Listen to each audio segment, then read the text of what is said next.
What is happening, you guys? Welcome back to the Let's Go Win podcast, where we are here to help you be happy, healthy, wealthy, and get better every single day. And that is certainly what you're going to get today. I had the pleasure of having Satyen, and you're about to hear it. The conversation was awesome. And one of the big takeaways you're going to get is struggle is optional. He's going to talk about some really important words like transcendent, honor, abundance, unification, harmony. And here's the thing, you can still crush it as an entrepreneur and be spiritually vibrant and in alignment and fulfilled. And that's really what came through today. So I'm excited for you to hear Satyen Raja, who is a world-renowned mentor and CEO Oracle, guiding leaders beyond business struggles into passion, purpose, and flow.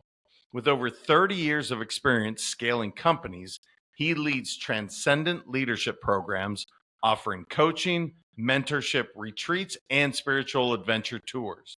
Founder of Warrior Sage and Accelerated Evolution Academy, his teachings have impacted thousands worldwide. A Kung Fu master and a lifelong student of higher consciousness, Satyen blends ancient wisdom and modern business strategies. He shares insights on leadership, relationships, and peak existence, helping CEOs and entrepreneurs achieve true balance, success, and fulfillment. Well, Satyen, so good to have you on the show, brother. How you doing today? Good to see you. Thanks for having me, Jam. I'm really good. Spring has sprung in beautiful British Columbia, so there's a fresh energy of excitement and good things in the air today. Love that. Yeah, BC, one of my favorite areas just to go play in whether it's the mountains or in the ocean. You guys have it all there. I guess I'll start with, brother, you have a really unique background. And I say that because you have done so many different things. You apply this Eastern and Western philosophy. Tell me your story, kind of the quick and dirty of how did you get to what you're doing now? Quick and dirty.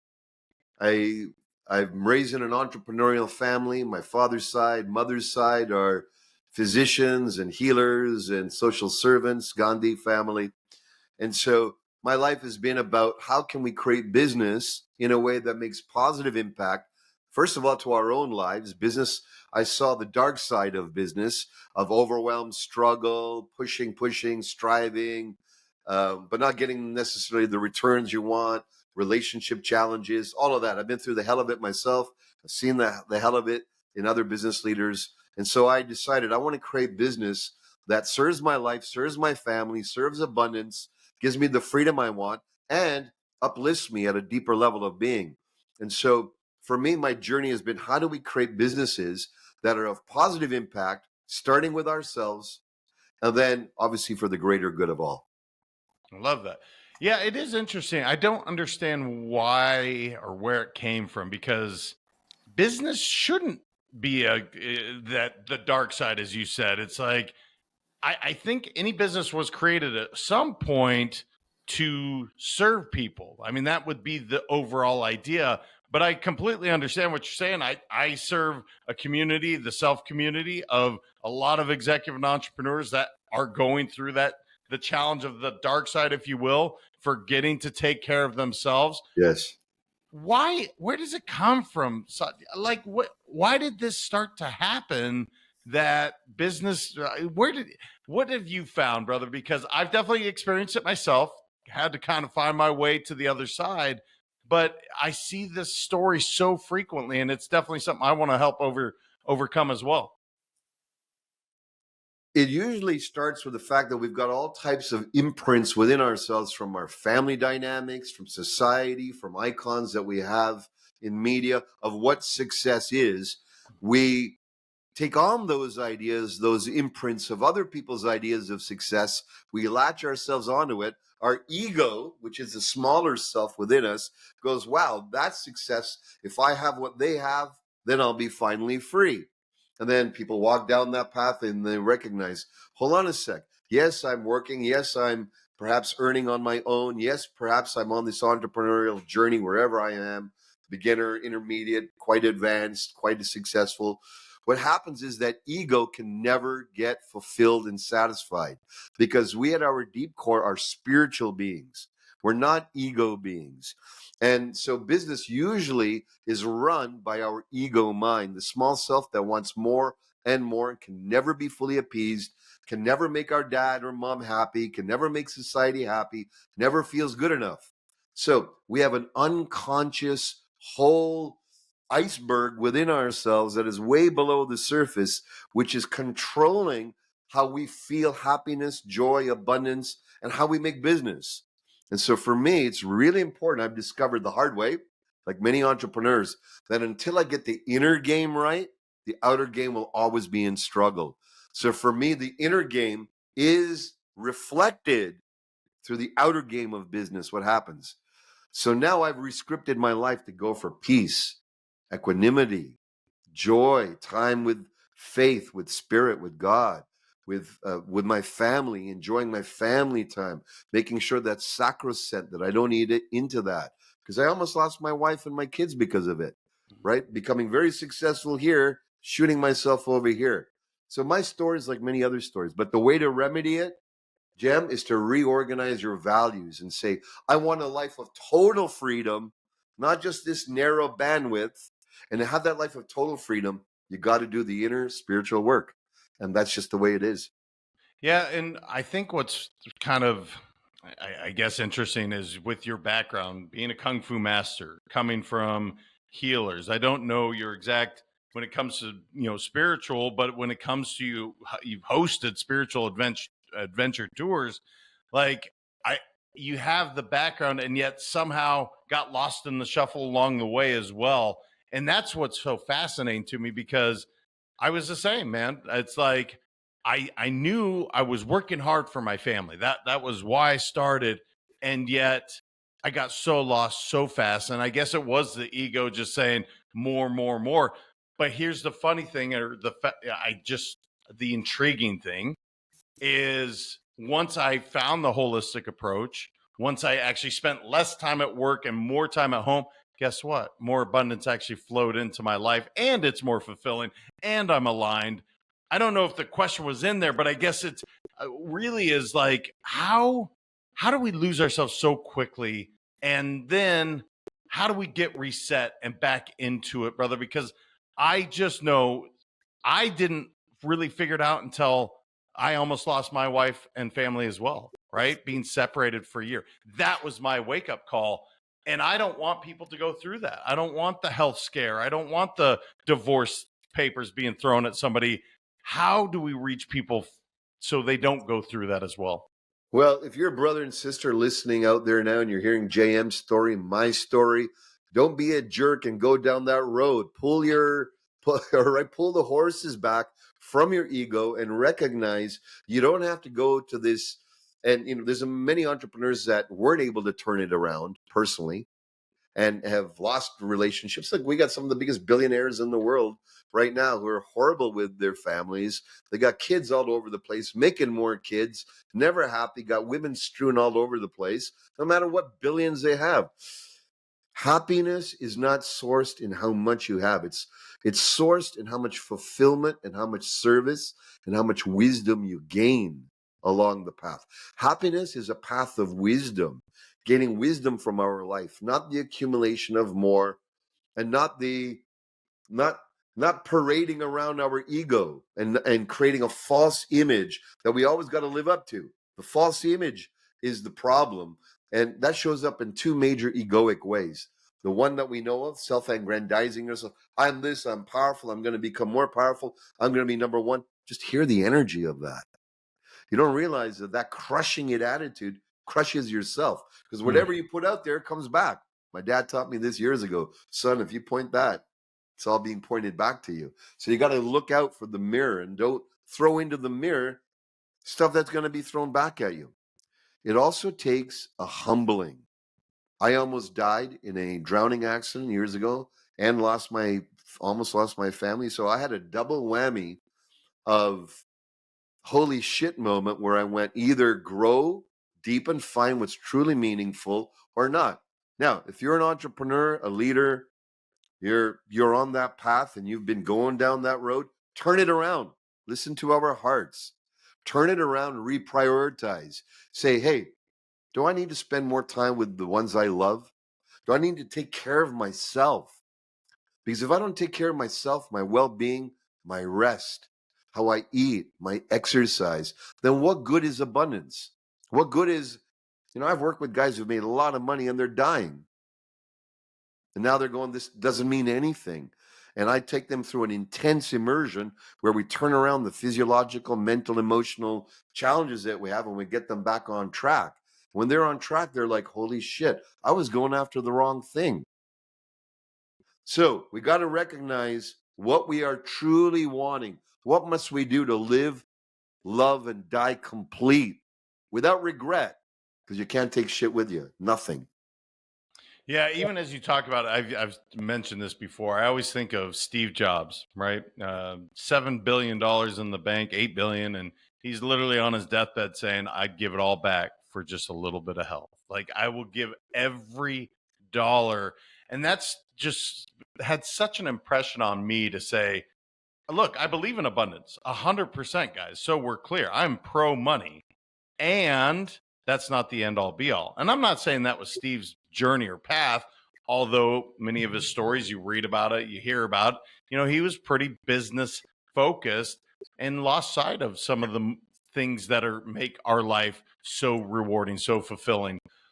Tell me about the drowning incident, if you will, because I really not so much the drowning itself, that's frightening for many people, but what that gave you in terms of clarity and perspective and everything that came from that. Because I think those are those moments, right? It's that you got smacked and it's like, wake up. Like it's time to wake up. And I want people to avoid that if they can. I don't want them to have a near life death experience. But what did you gain from it when you had that moment? Yeah. I was leading a retreat with my wife. It was a retreat for leaders. Halfway through the retreat, there's a beach in Hawaii that we were at. And I took the guys out. I was in my ego. And I was like, guys, I was in a masculine challenge. We got to go out even more. Let's push ourselves. This is heavy water. I should not have been doing that to guys who are not brand new, or some of them, okay swimmers, taking them into wild waters. I'm a good swimmer. And I got hit bad. I got swept up into an area that no one ever survives in. I got smacked around by rocks and lava, and I barely made it. And when I came out of it, I saw my wife's face. I saw the other brothers who came in to try to save me. I put their lives in jeopardy, my teammates. I could have left my wife abandoned in the middle of a workshop. What a stupid thing to do, to test myself that way and others that way. I could have done a lighter test, not being so egoically bravado. And then when I came out of that, I was humbled. I felt the voice of God. I felt the pain of my wife. I felt the humbling of my ego. And I got the message that I need to take the big empire I had created, big Tony Robbins lifestyle, traveling the world, and big hundreds of people's in my seminars all over. And I went right down and I let it all go. And I didn't know what I was going to do and how I was going to do it. And in probably about 6 months, spontaneously, in prayer, in openness, I started having CEOs reach out, entrepreneurs, and saying, will you mentor me, from the thousands of people I had in group workshops? So I started a small mastermind, our Warrior Sage mastermind, that's continuing to this day, that I started 12 years ago. And it came to me very clear that these pivotal moments, I can use them and grow, or I can be stupid, ignorant. I can let my ego put that aside and not learn from it and keep going. I would have been dead most likely, or I would have been super outer successful and internally a ruined man. Now I've got an amazing relationship with my wife, 38 years now. We're together. We've got 2 amazing children. Back then they were like, where's dad? Where's dad? Oh, he's on the road. Now they love me. We speak all the day, all the time. They're young adults. They saw their father grow. Not just that I was all together. They saw their father grow from being less mature to more mature, and reorient what's valuable. That shifted their lives. It shifted their lives. They go, if dad can do that and he's this celebrity trainer, can we, what's really important to us now? So everything rescripted. And at the end of the day, I became a servant. What happened, that led me to become a servant of other entrepreneurs who are doing good things. Because I come from an entrepreneurial family. I like to see entrepreneurship take a new way where our lives are flourishing and thriving with our financial abundance, not because of it. Yeah, you mentioned imprints when you first started talking, and now you bring up your kids, and that's 100% what I think of. And I was the same way, right? Our stories are very, very similar in regards to I was on the road 3 out of 4 weeks, and what is that really imprinting on our kids at that point? And some of these self-limiting beliefs that we are unfortunately kind of piling onto our kiddos, even when you're out there and you're like, I'm going to rise and grind, man. I'm just going to go, go, go. Well, guess what? What are you teaching your kids? You're teaching your kids that you have to rise and grind, which, by the way, I hate those two words together. Like when you grind something, after a while, it just turns to dust and it blows away. But I guess the thought here is that was an imprint that you're putting onto your kids, and now you had that moment, and now it's like, you know what, let me show you a better path. I'm going to give all this up, the ego side of things, still serve, because you still are serving with Warrior Sage, and I know you have transcendent leadership programs, so you're still imprinting on them, but it's a different message. What has been received for them now as they've seen that transformation for you personally? They have really understood, and I've understood because I got it in my being, that struggle is optional. That struggle is effort. We all need effort, but struggle is effort that's laced with negative emotion, excessive striving, excessive wanting, excessive pushing, excessive, as we say in the East, yang energy. In martial arts, we say excessive yang. If you go excessive yang, you get knocked down, you get ground down, as you said, you turn into dust, or you get crushed, as we say, let's go crush it. You keep crushing it, you'll end up getting crushed. These are militaristic terms that we've adopted into business, which it would be good to dispense with, because you do need intention, you do need focus, you do need work, but you don't need the other baggage of all the other emotional struggle on it. That's the unconscious kudos we give ourselves. Look, mom and dad, look, world, if I'm struggling, will you love me? If I show my wife, my kids, look, dad is struggling, will you love me? Will you appreciate me because I'm struggling? We don't think we're doing it consciously, but we do these things from our unconscious mind to get love, acceptance, appreciation, to feel valued. And we don't need that. Those are all outdated mechanisms that self-destruct ourselves. Wisdom is getting to the realm of the transcendent. We have within each one of us, I believe, a soul mission that includes our family, it includes our business, includes our service in the world. And that soul mission gets obscured. We lose it sometimes in life, or we don't honor it early in life and we've taken on something else. But the beauty is it never goes away. You can atrophy, but we can rekindle it. We can get it back on board again. And the paradox, you've experienced this, I've experienced this, is when we're on board again from that deeper level of being, from what I call the warrior sage entrepreneur, man, abundance is like, it's like guaranteed. It's like not only the financial abundance, but also the life abundance, the loving abundance, the joyful abundance, the time freedom that we actually want. But to do that, you need to have someone who's going to be on your side, who's going to kick your ass and saying, no, that's your old way of doing shit. That's the way of the ego. What's the way of your soul?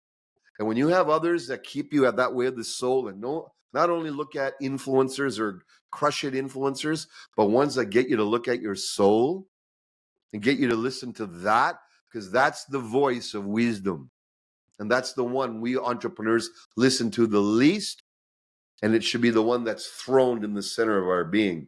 Then you can't not have success the way you want it, on your terms, signature to your spirit. Yeah, what's crazy to me is it's not like these lessons are new. And I mean that in, we're both speaking of whether you call it Eastern philosophy, Buddhism, you get into some of those areas. It's like abundance is actually the universal. It's the way of the world and the way of the universe, and yet the abundance in terms of get maybe again we'll just break it down Eastern and Western. Maybe you can help me with that, but the Western way is like I'm just gonna put in all these hours and grind, and that's gonna give me again maybe financial wealth, but it's certainly gonna not have the relationship wealth, the health wealth, the spiritual wealth that we need.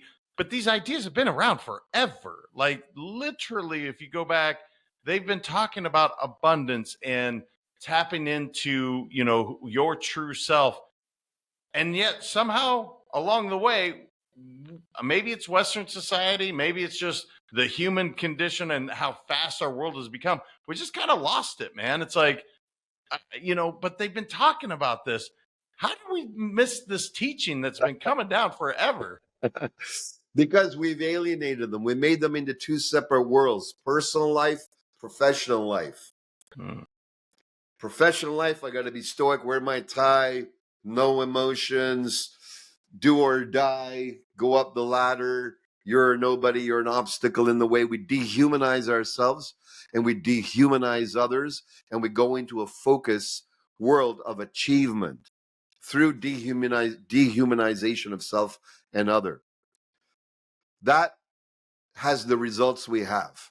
So we've got great results in the West, great advancements, great external success, creations that are amazing. And I think we need to honor that, celebrate that, and go, yes, that's the greatness of the West and that yang energy of achievement, making it happen, going out there, being unstoppable.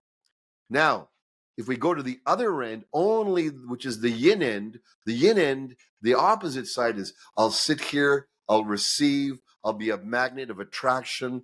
I'm going to trust the universal law of abundance. That also works on the inner dimension. We're at a stage now in history where we need to awaken both those energies, the yin and the yang, the masculine achiever, the feminine receptive energy. And when we awaken both sides, we're at a world now where there is no east and west. I can fly to the other side of the world today. You could fly anywhere. We can go anywhere. The world has gotten much smaller. That's wisdom. So we need to learn from the wisdom of the whole world. The East has really got that. Slow down. Tune into this now. Tune into love. Tune into the freedom you already have. Tune into nature. Tune into spirit. Tune into God. Tune into the subtlety of life. The West says, go for it. Expand, create, achieve. How about not a blend, but the unification of both? That's where I'm living. And what I call the path of the warrior sage, and when I'm initiating business leaders into the path of this mindset, what I call the transcendent leader, they're taking into account everyday pragmatism, everyday reality, everyday success, but sourced from a much deeper place that's always joyful and resilient and spacious, that's not neurotic and going to shoot itself. So we're at that era. We're at the era now of the blending and the unifying of all of the wisdom. And some of us got to catch up and learn how to catch up within ourselves. Yeah, it is interesting how I feel like some people, they're like, well, you have to be, spiritual, and that means you have zero possessions. And no, like, or you can just have all the physical material things and no spirituality. It's like, no, you can. I like the unification. I like the harmony, if you will. I like nice things. I do. And I like to make sure I ground myself. I like sure that I do my meditations, and I like to make sure that I get in touch with God, the universe, everything out there. So it's okay to have both. I think that's something that I find really fascinating is how so many people, it's like it's one way or the other. It's like, no, dude, you could do both. And that unification. What are you finding when you have these leaders come in? What is like the the big challenge that when you first start working with them, you're like, all right, this is what we need to start to break down to build you back up? Some of the main areas is they've invested so much energy into their business, they're challenged in their relationships. Their relationships have gone flat. There's pain, suffering, boredom, unease, tension, resentments, hollowness, distancing happening in their personal relationships with their spouses, their lovers, and even worse sometimes with their kids, a sense of alienation.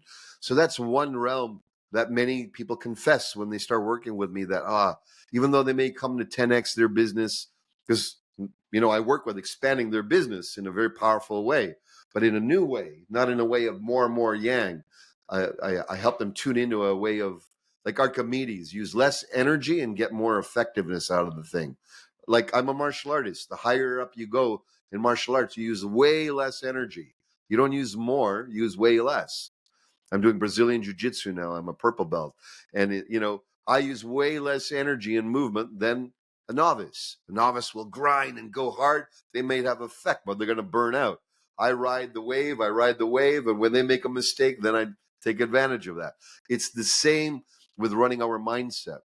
Other thing that many entrepreneurs come with is they're overrun and they got no one to speak to about. They have no escape route. They're exhausted. They're tired. They are stressed out, and they got multiple projects in their mind. They're trying to execute so much.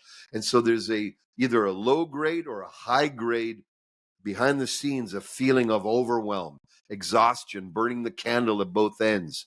And so that's the next thing I help remedy, is how to untangle ourselves from this excessiveness that's keeping us worked up. If you remember some of you might be too young for this, but the old type wind-up clocks. You had to wind them up. They had a gear or a spring in them that wound up. And if you ever let it unwind fully, the clock would stop. So you had to make sure you never unwind fully. You got to keep it wound up or the clock would stop. We are not clocks. We're entrepreneurs, we're leaders. We're not meant to stay wound up. We're meant to unwind fully and stop at times. So that's one of the other things that's prevalent. That's a disease. It's a serious disease. It causes heart problems, circulatory problems, diabetes, metabolic issues. The more we're worked up inside, the more cortisol is there in our system. It screws us up totally. So we got to go from the old operating system and create a new one. So that's what I'm really working on, is creating a new operating system from a soul level of being. And when we do that, everything shifts. You know when to be in first gear, when to be in second, when to be in third. If you stay in first gear and it's meant to shift and you keep pushing it, you blow out the engine. If you move into second gear, it's going to go faster, but there's a point where you're going to need to shift into third gear by going into neutral, shift in the gear, then going into neutral. If not, and you push your mechanism at second gear, you'll burn out. You got to keep doing that. And the higher you achieve, the more successful you are.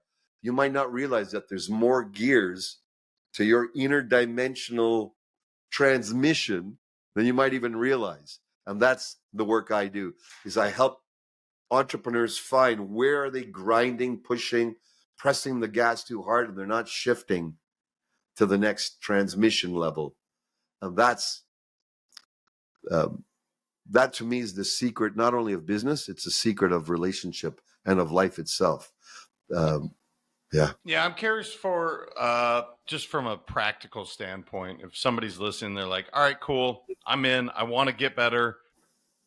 What is I don't know if you have a prototypical daily routine that you subscribe to people that you're like, look, this is really, because I know everybody's different, and especially busy executives and entrepreneurs, one of the big challenges, I don't have enough time.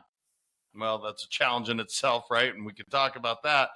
But do you have something that you really say, you know what, here's something that you can implement? Maybe you can talk about your daily routine, because you talked about doing jujitsu and kung fu, and so obviously martial arts is a big part of your life. But what else does that look like for you to show up as the best version of you? I'm just curious, because I love asking people what are they doing for themselves on a daily, and I want people to start to say, you know what, that makes sense for me. I could do that. What does that look like for you? Practically, what it looks like is I wake up early, usually around 5 or 6 a.m. And the first thing I do after brushing my teeth and splashing some water on my face is I meditate. I met this wise Swami, a wise monk once, and he said, God's given you 24 hours a day as a gift from God, your life, whether God, the universe, your parents. You've got 24 hours a day. Um, Imagine if you dedicated the first hour to God, to Spirit. And he goes, imagine you're a father, you've got grown children. Could you imagine if your kids call you up and say, Dad, Mom, I'd love to dedicate 1 hour a day to you because you brought me life every day? How would you feel as a parent? I, as a parent, would go, my kids want to devote an hour to thinking about me, loving me, chatting with me, staying connected to me before they start their day. I would run even further, faster to them as a father in love. What do you think the divine does? So it's not, do I sit down and meditate, clock an hour? No, I'm sitting down and I'm giving an hour back to my creator. And I stay in communion and I get messages, wisdom, insight. I get clearings, my soul, I get ideas. I get insight on, I should let go of that. I get healing that happens. I get what I need when I'm in relationship with spirit. Then, after I've done that, I give my thanks and gratitude.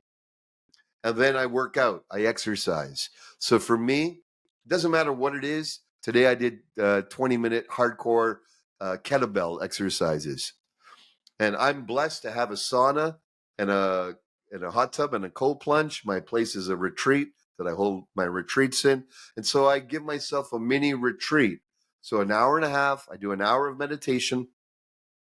I do 20 minutes of exercise, and then I'll do a short, depending on the day, I'll do 3 times a week a sauna. Sometimes I'll do a little bit more, and that's really good for the cardiovascular system. But daily, I'll do a cold plunge. Daily, I'll do a cold plunge. Now, I've got a swimming pool, so my cold plunge is not on right now, so it's still pretty cold. So I'll jump in there, I'll take a few laps. I don't give it too extreme timing. The key is I'm fun and light with it. I don't do anything with a achievement mindset in the morning. I do it as a self-love. This is time I'm given for me, for spirit, so that I set myself up for the day to be my highest resolution, my highest mindset, my highest equanimity, my highest vibration. And then when I do that, literally the day unfolds like magic. When I forget it, or I get lazy, or no, that's got to come first, and I put other shit first, I always regret it, always. So it's reprioritizing. Put spirit first. Give back to your creator, and then let the creator show you what needs to happen in the day. So good. Just for those that, because I'll speak for my mom. She's always like, I can't meditate, JM. It's my mind's too busy, and all the reasons. And I'm like, Mom, just be with yourself. What is your suggestion? Do you play any specific music? Do you do anything guided? Is it just you and your thoughts? What does that look like for you? There are many forms of meditation, each have their own focus. Some are to clear the mind, some are to relax the mind, some are witnessing meditations, some are breath meditations to calm the system and to get yourself in a higher state of consciousness. Mine's really simple. I'm here. God, I got this on my plate. For this hour, can you handle it all for me? I just sit, I get in a relationship with the universe, and I surrender. I don't try to make anything happen. I don't stop anything from happening. I don't try to get in any frequency or breathing technique, or if that happens, it happens. But I'm just sitting in relationship with the universe, with the creator. And in that, sometimes I feel like dialoguing. The other day, I was like, man, I'm stressed out around my son. He's this way and that. And I was just speaking. Is my own therapy room. The other day, I did that for 10 minutes. I had the tension with a supplier in certain ways that we were, not getting things aligned and this and this. I had that in my mind. So rather than try to put it aside, I bring what's there in my shit, in my glory, in my gratitude, in whatever there, I bring it to my meditation. I don't exclude it or try to cut it away. So it's more prayerful meditation, I would call it. And it's getting into relationship with the mystery that's greater than yourself.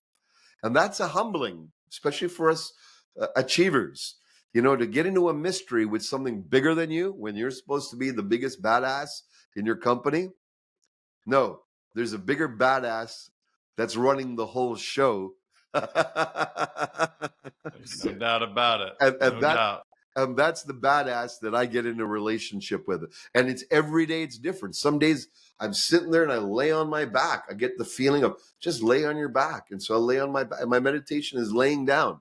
Another day it might be move around and just breathe heavy. So I don't create my meditation in a stiff way. I make it a relationship with the mystical. Love it. How about in the evening time? I'm thinking of, I was working with a doctor last night, and one of the biggest challenges for him was he can't show up as the best version of him because he's not sleeping well. And so we talked through the evening routine that we had already set up for him, which he wasn't using. And I was like, you know what? Look, it doesn't matter how good the information is. If you don't utilize it, it's not worth a darn. So do you have a an evening routine that you really follow that helps you really have appreciation for the day, gets you clear for the next day, and really allows you to have some restful, mindful sleep? After 9 p.m., my phone is shut right off. Not even airplane mode. Wow. Not even airplane mode. I shut it all off. I'm actually getting a device now that's going to put my internet routers on a timer so they shut off too, because the vibration in the air also affects us at subtle levels of energy. So I'm getting that installed. But that's something I highly recommend. And then what I do is I do another type of meditation, but I call it my inventory, my inventory meditation. And literally when so I see my day from left to right. If I had to review my day, the beginning of the days in the morning is at the left, and then the end of my days to the right. For some people, the morning's behind them and the end of the day is in front of them. However you see it. So what I do is I go to the end of my day in my meditation. I close my eyes and look at where I'm at now, and then I scan backwards what my day was like until I woke up. And if I find as I'm scanning, there's areas of tension, I could have done this better. I could have been more conscious, more loving, more on it, whatever. I stop in those periods and I clean them up. Imagine, what would I have done in a better way? How could I have been? Or if I also have areas of great success and joy, or something good happened during that day, and in my inventory going through that scan, I give extra celebration to that again. Thank you. Yes, extra gratitude. And then I close off with a bow to myself and a bow to the world, bow to the universe, and I rest in peace. I just rest in peace. I might not get tomorrow. My dad taught me this. My dad's been a serial entrepreneur since a young man as well. That's where I got my entrepreneurial chops. And no matter what would happen in the business, even if shit hit the fan and lost a lot of money and this, he always slept really well. And I go, Dad, I don't get it. Like, you just lost like $100,000. This guy just absconded you with this. How the hell do you get a good night's sleep? He goes, son, my dad, so my grandfather taught him, who was also a businessman. He says, nothing should disturb the peace of your dinner at home with your family and going to bed at night. Nothing is important in the world compared to those. The only thing that should make you lose your sleep is if you got a sick child or family member. That's acceptable. Everything else you've put way too much importance on.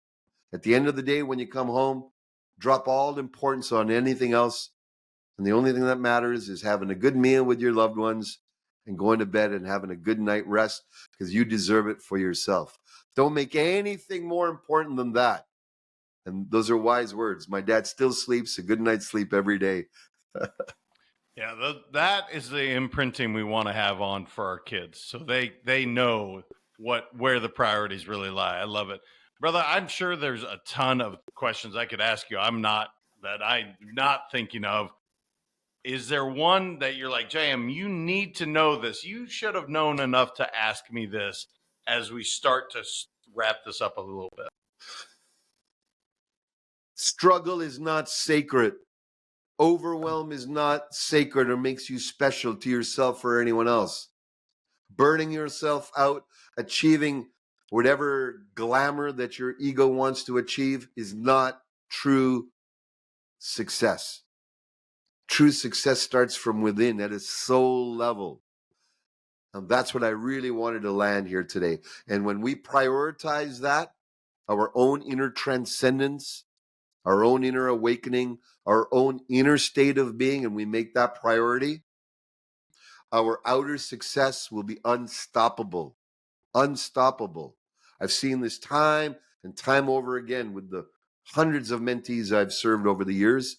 When they reorient their priority to their soul comes first, business, life, happiness flourishes. So good. It's true. It's burnout is not a badge of honor. Sacrifice is not a badge of honor. Like, you don't have to do all that. You can have everything. You really can. It doesn't have to be a struggle. Satyen, I'd love for my audience to check you out and, see what you're up to. I know you have the Transcendent Leadership. You have the Warrior Sage. If they're listening, they're like, yeah, man, this guy, he is speaking the language I would like to be speaking. Where would be the best place for them to find you? Thank you, brother. If you've heard and you're hearing what I have to say and something is rung deeply inside of you and you're aiming and yearning for that depth of awakening and coming back to your true self, my first recommendation is come and experience my Transcendent Leader Retreat. I do this a few times a year. From leaders from all around the world come and see me, and as well as I do them privately for different organizations. And these are 3-day immersives where we go deeply, first of all, in mastering the foundations of enlightened sex, power, and money. These are the areas where we shoot ourselves the most. We do deep inner work. We also do medicine ceremonies that come from ancient Amazonian wisdom traditions. So I do this deep immersive, and that's the first place to start. I call it the Transcendent Leader Retreat. It's an initiation into your next dimension of entrepreneurship without struggle, into a next level of abundance from within. Go to warriorsage.com. You can find out about my body of work, our Warrior Sage Mastermind for amazing entrepreneurs who are on the path, on the seeker's path. And also there's my book set you can find there as well. If you want to dabble and get a first start, it's called Transcendent CEO, and it comes with its compendium or its companion, Transcendent Culture. And that's how to create super teams and how to be a super leader. That's all at warriorsage.com. If you want to reach me personally, I'm available on all the social media channels. Reach out. I'd love to know how this touched you, perhaps what you're challenged with, what you're dealing with. And if there's a way I can be of service to you, it'd be my honor. Yeah, I love the words. I mean, words matter, guys. He's used the word transcendent, one of my favorite ever. He clearly has used that throughout. Honor, one of the really powerful words, and throughout you've honored us, brother. So thank you for being here and showing up as authentically as you have, and just sharing your wisdom, because I think more of this needs to be out in the world. So thank you. Thank you, Jam. Really appreciate it. And valuing and appreciating and acknowledging all you're doing as well. We're on the same team. Let's up level all our good folks in the world. Appreciate you, brother. Wow, what an interview we just had with Satyen. I thought so much of what he talked about is so applicable to today. In the fact that you have the Eastern philosophy, the Western philosophy, and you really just unify them. You can have great abundance and fulfillment and not just burn yourself out by working so much or just focusing on the bottom line. There's so much alignment with what he was talking about. And that's also what the self community is all about, you guys. I want you guys to really commit to yourself. If you're willing to invest in yourself a couple of a couple days a month where you are spending an hour with the self community, you are going to achieve so much of what we talked about today. So hit me up at info@letsgowin.com. Go check us out on the website, and please, just if you're feeling any way about maybe this is for me, give it a shot. It's an incredible community of people that are going to lift you up and celebrate you, hold you accountable to your goals, and it's just different than any other community I've ever been a part of. So until next time, remember, your mindset matters. I appreciate y'all. We'll talk soon.